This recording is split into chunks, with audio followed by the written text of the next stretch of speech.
지난주에 바울은 우리가 겉사람 위에 속사람을 계속 덧입어가야 함을 말했습니다. 그것은 우리의 모습이 매일매일 변화되어야 함을 뜻했습니다. 그렇게 우리가 매일 변화되어야 마지막 날에 우리가 그리스도의 모습으로 온전히 변화될 수 있음을 바울은 말했습니다. 그리고 오늘의 본문으로 넘어갑니다. 바울은 이제 복음 전파의 사명을 맡은 그리스도인들이 어디에 동기를 두고 그 일을 해 나가야 하는지에 대해서 말을 합니다. 그러면서 바울은 마지막 날 모든 사람이 받게 될 심판과 그리스도의 사랑이라는 두 가지의 동기를 제시하죠. 그러나 바울은 그 두 가지 동기 중에 그리스도의 사랑에 초점을 더 맞추어서 우리가 주의 일을 해 나가야 함을 주장합니다. 11절입니다. 바울은 우리가 주의 두려우심을 알고 있다고 합니다. 여기서 바울은 마지막 심판을 염두하고서 말을 하고 있죠. 여러분, 주님이 왜 두려운 존재입니까? 주님은 마지막 심판의 때에 우리를 심판하시는 심판자가 되시기 때문에 두렵습니다. 여러분, 지금 바울은 대적자들로부터 바울은 거짓 사도다라는 공격을 받고 있죠. 그래서 고린도 교인들 중에 많은 이들도 그들에게 넘어가서 그들도 바울을 의심하고 있는 상황입니다. 그런데 지금 그런 상황에서 바울은 마지막 심판에 대한 이야기를 꺼내면서 주님은 두려우신 존재임을 말합니다. 그럼 여러분, 바울은 자신이 공격을 받고 있는 상황에서 왜 주님의 두려우심을 말하는 것일까요? 여러분, 11절을 마저 보시면 바울은 주님이 두려우신 존재임은 우리 모두가 다 알고 있다고 하죠. 즉, 바울은 우리 모두가 그것을 알고 있는데 내가 어찌 심판을 두고 거짓 복음을 전하겠느냐? 나도 심판자이신 주님의 두려움을 알기 때문에 나는 참 복음만 전하고 있다, 이 말을 하는 것입니다. 그래서 바울은 자신이 공격을 받고 있는 도중에 주님의 두려우심에 관해 말을 꺼낸 것입니다. 그리고 11절의 다음 구절에서 바울은 우리가 하나님 앞에 알리어졌다고 하죠. 그것은 마지막 날에 모든 사람들이 하나님 앞에서 그 심판을 받아야 함을 말합니다. 그리고 그 다음에서 너희의 양심에도 알려지기 원하노라 바라노라 라고 합니다. 이 말은 너희의 양심도 그것을 다 알고 있지 않느냐, 주님이 두려우신 존재라는 것, 그리고 나도 주님을 두려워한다는 거 너희도 다 알고 있지 않느냐? 너희의 마음도 그거를 다 알고 있기 때문에 너희의 양심에서 그걸 판단해봐라. 그러면 내가 지금 거짓 사도가 아님을 너희도 알게 될 것이다, 이 말입니다. 그럼 여러분, 지금 바울은 자신이 심판을 두려워하는 자이기 때문에 복음을 전한다고 말하고 싶은 것일까요? 다시 말하면 바울의 사역의 동기가 심판이 무섭기 때문이냐, 이것입니다. 여러분들께서는 어떻게 생각하십니까? 바울이 심판받는 것이 무서워서 복음을 전할까요? 그렇지 않겠죠. 우선 다음 내용들을 다 들어보시고 그것에 대해서 다시 말해 보도록 하겠습니다. 다음 12절입니다. 우리가 다시 너희에게 자천하는 것이 아니요 라고 합니다. 바울은 지금 자기 자신을 내세우는 것이 아니라고 말하죠. 그런데 바울은 그 뒤에서 갑자기 말을 바꿉니다. 방금 바울은 자기 자신을 내세우지 않는다고 했는데 그 뒤를 보시면 오직 우리로 말미암아 자랑할 기회를 너희에게 주어 마음으로 하지 않고 외모로 자랑하는 자들에게 대답하게 하려 한다라고 하죠.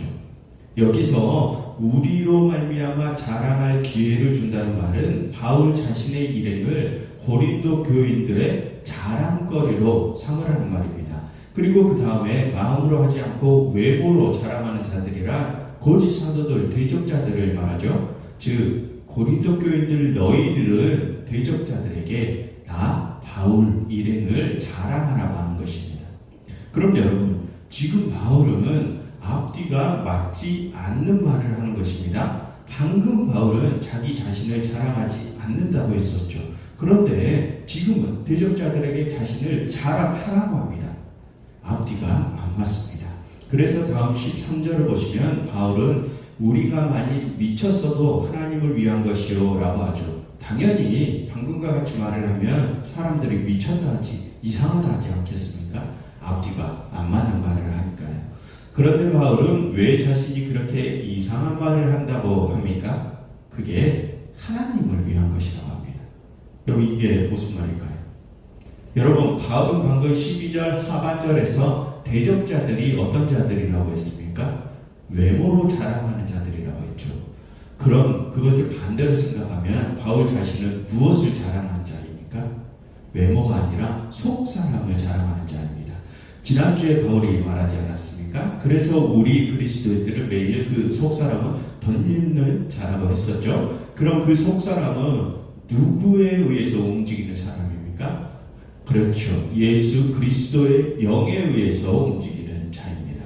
그럼 여러분, 지금 바울이 자랑하는 것이 자기의 겉사람, 바울 자신을 자랑하는 것입니까? 아니죠. 자신의 속사람을 움직이시는 그리스도를 자랑하는 것입니다. 그래서 바울은 지금 자신을 자랑하라고 하는 것이 다 하나님을 위한 것이라고 말하는 것입니다. 그런데 여러분, 지금 거짓 사도들과 그들을 추종하는 고린도 교인들은 우리 그리스도인들이 겉사람 위에 속사람을 계속 덧입고 있다는 개념을 알고 있을까요? 모르고 있습니다. 그러니 바울이 방금 자신의 겉사람을 자랑하지 않고 속사람을 움직이는 그리스도를 자랑하라고 했던 말을 그들은 이해하지 못한 것입니다. 그래서 그들은 바울을 미쳤다고 했던 것입니다. 그들은 속사람과 겉사람의 개념을 모르는 상태이기 때문에 바울이 자신을 내세우지 않는데 또 자기를 자랑하라고 했던 그 말이 미친 소리로 들렸던 것이죠. 그런데 바울은 말합니다. 13절 하반절입니다. 우리의 정신이 온전하여도 너희를 위한 것이다 라고 하죠. 만약 사람들이 바울이 미치지 않고 온전하다는 것을 알게 된다면 그 사람들은 바울이 사역하는 것이 바울 자신이 살아남기 위해서 사역을 하지 않는다는 것을 알게 될 것이라는 말입니다. 여러분, 이전에 바울이 그리스도인들의 정체성을 설명하면서 그리스도인들은 질그릇 속에 보배를 담은 자들이라고 했던 것이 기억나십니까? 그때 바울은 자신이 질그릇처럼 우겨쌈과 답답함과 박해와 버림당하는 것이 누구를 위해서 또 무엇을 위해서 그랬다고 했습니까? 자신이 그렇게 죽음으로 고린도 교인들에게 생명을 주기 위해서 그랬다고 했습니다. 예수 그리스도께서 죽음으로 우리가 생명을 얻었듯이 말입니다. 그처럼 지금 바울은 자기 자신이 살아남기 위해서 사역을 하는 것이 아닙니다. 바울은 자신이 복음을 전한 그들을 살리기 위해서 지금 사역을 하고 있습니다. 그럼 여러분, 아까 전에 했던 질문을 떠올려 보십시오. 아까 질문은 바울이 사역을 하는 것이 마지막 심판이 두렵기 때문이었나? 그것이었습니다. 어떻습니까, 여러분? 바울은 심판이 두렵기 때문에 그 사역을 하고 있습니까? 그렇지 않죠. 바울은 그 심판이 두렵지 않습니다. 왜 그럴까요? 바울은 주님께서 죽으심으로 새 생명이 이미 자신에게 있음을 확신했기 때문입니다. 즉 바울은 이미 새 생명을 살아가고 있기 때문에 심판이 두렵지 않습니다. 그런데 여러분, 아까 바울은 첫 구절에서 주님의 두려우심을 자기가 알고 있다고 했습니다. 그럼 여러분, 거기서 바울이 두려워하고 있는 것이 무엇입니까? 바울은 심판을 두려워하는 것이 아니라 그런 심판을 맡으신 그 심판자가 원래는 두려운 존재라는 것을 알고 있다는 의미입니다. 여러분, 그 심판자에 대한 두려움은 그분의 본성적으로 가지고 있는 위협에 대한 두려움입니다. 그래서 심판을 두려워하는 것과 심판자를 두려워하는 것은 다른 것이죠. 그럼 여러분, 바울은 심판은 두렵지 않은데 그 심판자의 위험이 두렵기 때문에 복음 전파의 사역을 맡은 것일까요? 그것도 아닙니다. 그럼 무엇 때문에 바울은 그 일을 하느냐? 다음 14절입니다. 그리스도의 사랑이 우리를 강권하시는도다. 그리스도의 사랑이 바울 자신을 사로잡고 있기 때문에 그 일을 하는 것입니다. 여러분, 방금도 말씀드렸지만 이전에 바울은 예수 그리스도께서 죽으심으로 자신이 생명을 얻었다고 했습니다. 그것이 지금 바울이 말하는 그리스도의 사랑입니다. 그래서 그 사랑이 자신을 사로잡고 있기 때문에 자신은 그 사랑을 고린도 교인들에게 전할 수밖에 없다고 그럼 그 사랑은 어떤 사랑입니까? 타인을 대신하여 자신이 죽는 것이 그 사랑입니다. 그렇게 타인을 위하여 대신 죽는 사랑이 지금 바울 자신을 사로잡고 있다고 합니다. 그러니 바울은 그 사랑에 의해서 움직이게 되겠죠. 그러니 자신도 이제 타인을 위해 죽어주는 사랑을 할 수밖에 없다는 것입니다. 그래서 바울은 14절 하반절과 15절에서 한 사람이 모든 사람을 대신하여 죽었은즉 모든 사람이 죽은 것이라 그가 모든 사람을 대신하여 죽으심은 살아있는 자들로 하여금 다시는 그들 자신을 위하여 살지 않고 오직 그들을 대신하여 죽었다가 다시 살아나는 일을 위하여 다시 살아나신 일을 위하여 살게 하려 함이라라고 합니다. 그리스도인들이 타인을 위하여 죽어주는 그 사랑의 사역을 하는 것이 그리스도를 위한 일이라는 것입니다.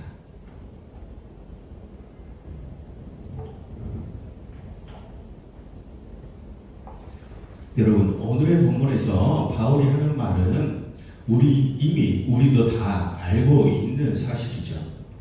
우리 모두는 주님을 위해서 일합니다. 그런데 오늘 본문에서 바울이 중점을 두는 것은 그 일함의 동기가 무엇이냐. 자신은 공포심과 사랑 중에 사랑 때문에 일하고 있음을 말하고 싶은 것입니다. 여러분, 오늘 초반에 바울은 주의 두려우심을 언급했습니다. 그런데 바울이 그 두려움을 언급한 것에는 또 다른 이유가 하나 더 있습니다. 여러분, 지금 대적자들은 무엇을 내세우고 있습니까? 외적인 것들과 그리고 세상 철학 그리고 율법주의 이러한 것들을 내세우고 있습니다. 그럼 여러분, 율법주의는 무엇과 연결이 됩니까? 두려움과 연결이 됩니다. 왜죠? 여러분, 율법이 무엇입니까? 우리로 하여금 어떠한 것들이 죄가 되는지 깨닫게 해주는 것이 율법입니다. 그래서 그런 죄를 짓게 되면 우리가 심판을 받고 영원한 죽음을 받게 된다는 두려움을 불러일으켜서 그 죄를 피하게 해주는 것이 율법의 역할입니다. 그러나 그러한 두려움을 불러일으키는 율법을 따르는 것은 타인을 향한 온전한 희생까지 우리가 나아갈 수 없습니다. 우리가 타인을 향한 온전한 희생까지 나아갈 수 있기 위해서는 우리가 율법이 아니라 사랑을 따라야 된다고 합니다. 그럼 여러분, 왜 우리 율법을 따르면 우리가 온전한 사랑까지 나아갈 수 없습니까? 왜냐하면 그 두려움은 오직 내가 심판을 피하는 것이 최종 목적이니까요. 그러나 바울은 사랑은 다르다고 합니다. 그리스도께서 우리에게 보여주신 온전한 사랑은 우리로 하여금 다시 그 희생적인 사랑에까지 나아갈 수 있게 해준다고 합니다. 그렇게 사랑은 우리를 온전히 변화시킬 수 있다는 것이죠. 그래서 바울은 우리를 온전히 변화시킬 수 있는 그 사랑을 우리를 움직이는 여러 가지의 힘들 중에 가장 큰 힘으로 바라보는 것입니다. 그러니 그 가장 큰 힘인 그리스도의 그 사랑이 바울 자신을 움직이는데 어찌 자신이 그 복음을 전하지 않을 수 있겠느냐라고 말하는 것입니다. 예수 그리스도께서 자신을 위하여 그렇게 큰 사랑을 보여주시며 죽어주셨는데 자신이 어찌 가만히 있을 수 있겠느냐는 것이죠. 그래서 바울은 그 사역을 할 수밖에 없는 것입니다. 그래서 바울은 타인을 위하여 죽을 수밖에 없는 것입니다. 그럼 여러분, 지금 우리는 어떻습니까? 지금 나를 움직이는 가장 큰 힘은 무엇입니까? 돈입니까? 아니면 내 삶의 편의와 행복, 유희와 향락이 나를 움직이게 합니까? 그것도 아니면 내가 심판을 받게 될 것이라는 공포심이 나를 지금 움직이고 있습니까? 여러분, 바울은 말합니다. 가장 큰 힘을 깨달으라고 말입니다. 그 가장 큰 힘은 바로 우리를 살리시기 위하여 죽으신 예수 그리스도의 사랑입니다. 그러니 여러분, 그 사랑을 위해서 살아가십시오. 그 사랑을 위하여 움직이십시오. 그 사랑만이 나를 온전히 변화시키고 이 세상을 온전히 변화시킬 수 있습니다. 여러분, 이 시간 우리 함께 이렇게 기도하면 좋겠습니다. 하나님, 저희의 삶의 동기가 주님의 사랑이 되게 해주세요. 그래서 저희를 변화시키고 이 세상을 온전히 참으로 변화시킬 수 있게 해주세요 라고 함께